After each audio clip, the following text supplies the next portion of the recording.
हमरा रही गेलै इहे ता काम रो बैठ के कहलम में ओगरै छी हमरो रे जाइ छी भोर त क दै छी शाम रो बैठ के गाछी में ओगरै छी हमरो बैठ के गाछी में ओगरै छी हमरो। रूपम रिकॉर्डिंग स्टूडियो जीवन चौक मधुबनी।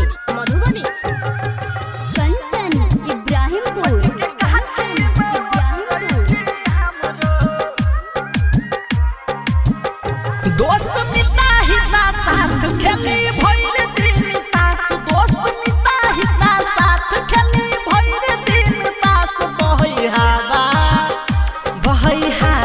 त मई गिरै घाम हो बैठ के गाछी में ओगरै छी हम हो जाइ छी भोर त क दै छी शाम हो बैठ के गाछी में ओगरै छी हम हो बैठ के गाछी में ओगरै छी हमरो ओगरै छी हमरो। कंचन इब्राहिमपुर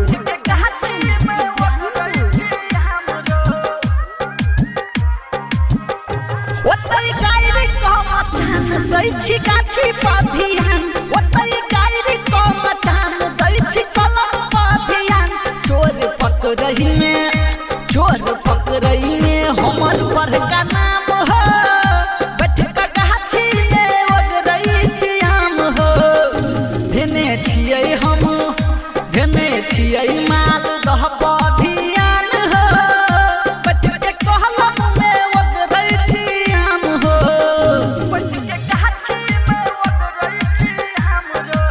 रूपम रिकॉर्डिंग स्टूडियो जीवन चौक मधुबनी। कंचन इब्राहिमपुर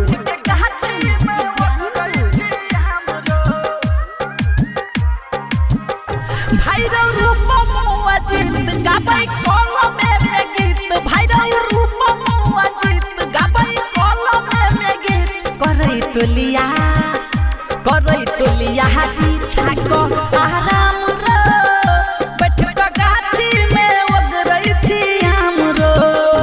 हमरा रही गेलै एके